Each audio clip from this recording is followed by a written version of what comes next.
Chapter 8, Learning Throughout Our Lives. A child educated only at school is an uneducated child. George Santayana. It is important to differentiate here between literacy and education. Literacy is typically described as the ability to read and write. Education, in its broadest sense, is any act or experience that has a formative effect on the mind, character, or physical ability of an individual. In its technical sense, education is the process by which society deliberately transmits its accumulated knowledge, skills, and values from one generation to another. It is important to differentiate here between literacy and education. Literacy is typically described as the ability to read and write. Education, in its broadest sense, is any act or experience that has a formative effect on the mind, character, or physical ability of an individual. In its technical sense, education is the process by which society deliberately transmits its accumulated knowledge, skills, and values from one generation to another. The foundation of education is found at the home. The traditions of culture, respect for the elderly, respect for the property of others, and other moral values are part of the environment within which our children grow up. In our modern world, however, more and more of the responsibility of the education of our children is expected to be at school. The foundation of education is found at the home. The traditions of culture, respect for the elderly, respect for the property of others, and other moral values are part of the environment within which our children grow up. In our modern world, however, more and more of the responsibility of the education of our children is expected to be at school. Primary education. Our Constitution guarantees primary education. I propose we introduce a further 2-year pre-primary care for our children. During these 2 formative years, children will be given the opportunity to practice their motor skills through sport and provide an opportunity to learn the basics of music. Not all families can presently provide this necessary training, which includes teaching a child to concentrate, and it must therefore be the duty of the state to give the tools necessary to prepare the child for primary school. Primary education. Our Constitution guarantees primary education. I propose we introduce a further 2-year pre-primary care for our children. During these 2 formative years, children will be given the opportunity to practice their motor skills through sport and provide an opportunity to learn the basics of music. Not all families can presently provide this necessary training, which includes teaching a child to concentrate, and it must therefore be the duty of the state to give the tools necessary to prepare the child for primary school. Primary education. Our Constitution guarantees primary education. I propose we introduce a further 2-year pre-primary care for our children. During these 2 formative years, children will be given the opportunity to practice their motor skills through sport and provide an opportunity to learn the basics of music.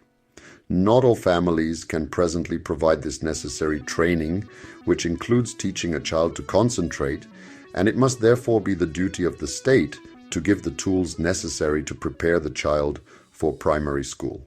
Education in ICT, Internet and telecommunications is a must for each and every citizen of Namibia as we progress into the future.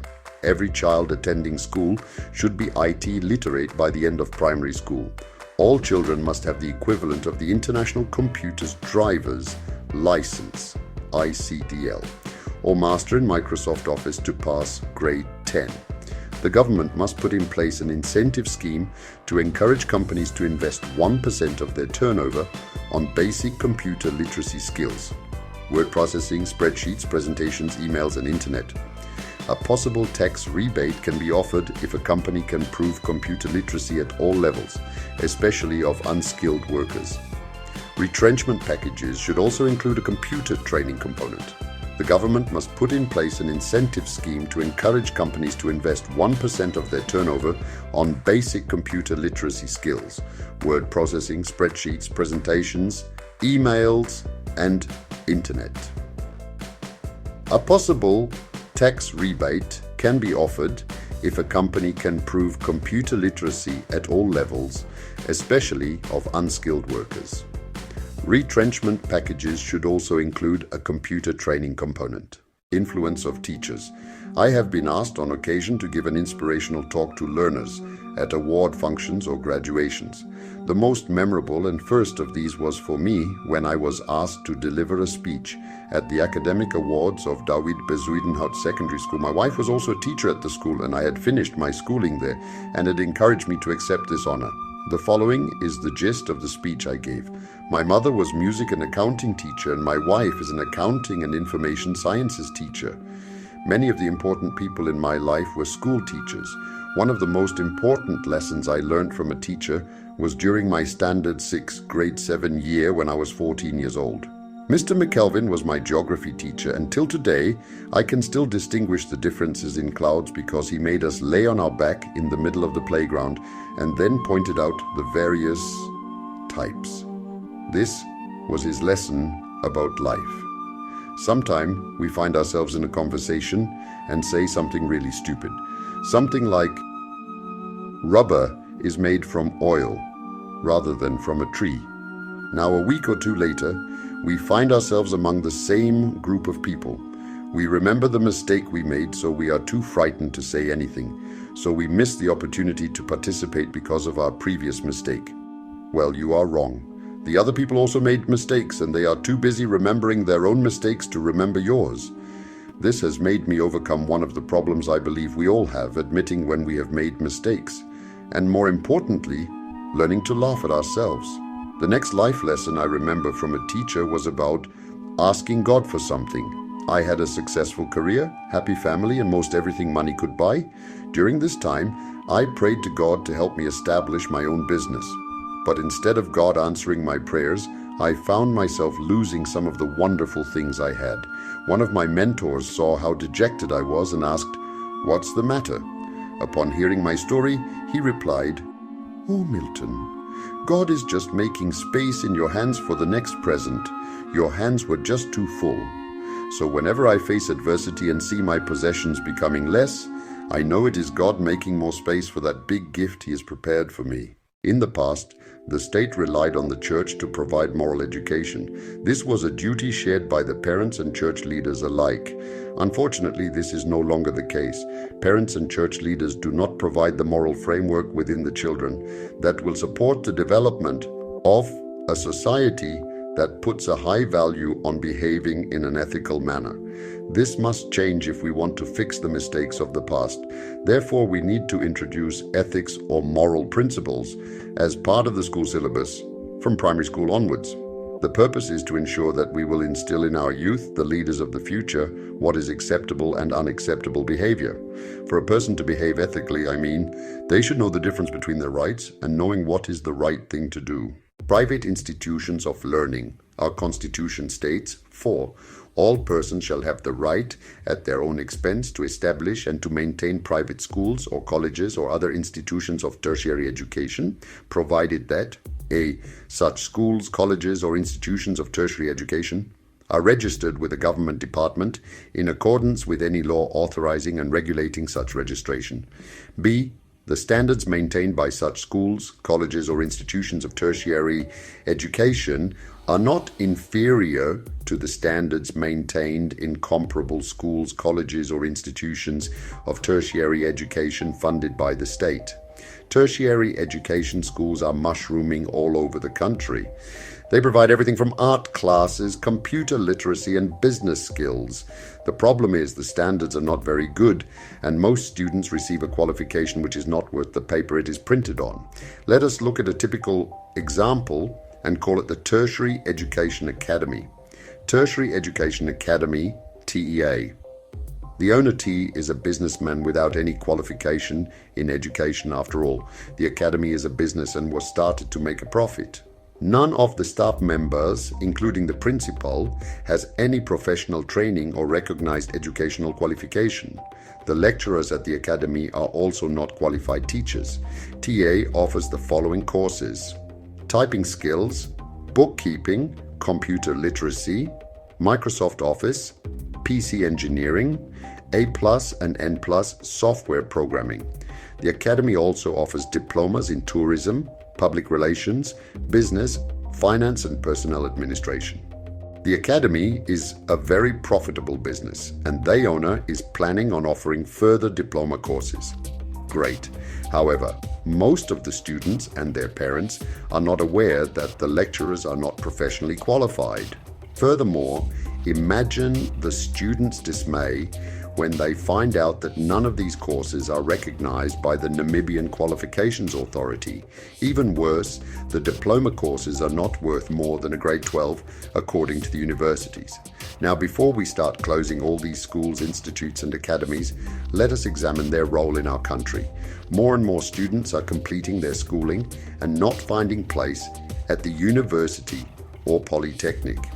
Their parents or caregivers cannot afford the study fees in other countries, so these students have to look for employment. Having no marketable skill, they often do not find employment and become one of the unemployed. The private tertiary education institutes offer the students an opportunity to gather knowledge about business and prepare them for gainful employment. So what can we do? We need to have a body that actively encourages that the standards maintained by such schools, colleges, or institutions of tertiary education are not inferior to the standards maintained in comparable schools, colleges, or institutions of tertiary education funded by the state. The NQA must be publicize the names of those that are registered and meet their standards. Furthermore, the NQA must be given teeth to close down those who do not meet the standards set within a period of time. Lifelong learning. Are you satisfied with what you have achieved in life? Do you want to climb the ladder of life even higher?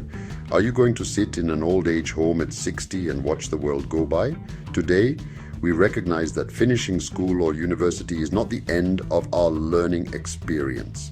Think just about computers, cellular phones, etc., and how much you have had to learn over the past decade to stay up to date with just having a life. How more so if you are in an ever-changing working environment?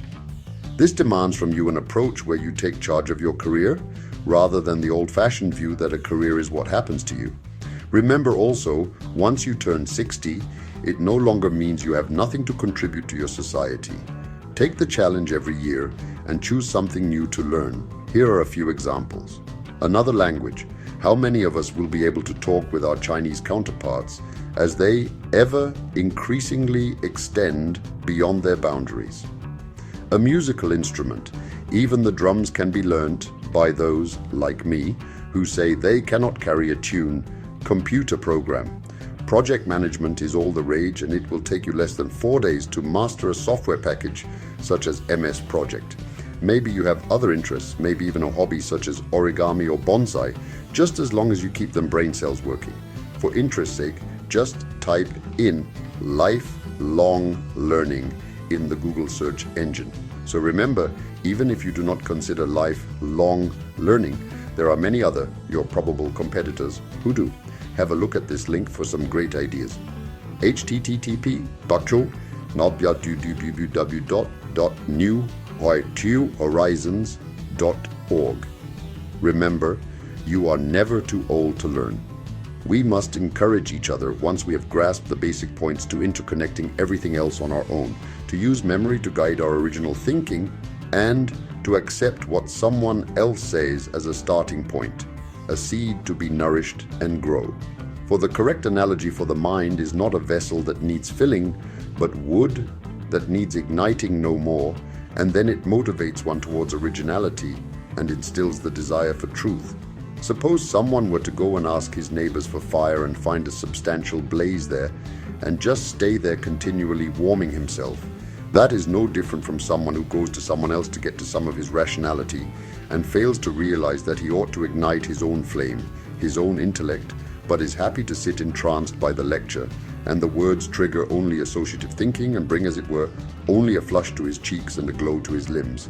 But he is not dispelled or dispersed in the warm light of philosophy, the internal dank gloom of his mind. Traditional or protean career paths. This topic is more suited in human resources, where we discuss the control of career path becoming more and more the responsibility of the individual protean rather than the company. In the traditional model, we join an organization from the cradle to the grave. I would ever like to put the thought forward that in our teaching model we do not do to provide career guidance with a true understanding within the education system, teachers, ministry, etc., of what careers are available in the real world. For example, within the next 5 years, every ministry, company, artist or VIP will have to make use of social media account managers. This is very much like a public relations person. However, they must manage the online or virtual presence of the person, business or brand. Sometimes the person can be specialized in a specific platform, for example, Facebook account management. My suggestion is that just as there are doctors or lawyers invited to present to children possible career paths, we must identify new careers that have come into existence in the past 5 years and will make our children marketable within not only Namibia, but the whole world. This will also lead to innovation and entrepreneurship by encouraging our youth to think about jobs that have not even been created yet, but exists because of the technologies they use in their everyday lives. Most of the tools becoming popular today are in fact not particularly new. They are just a computerized connected tool of doing what we have been doing before that has now become part of the mainstream.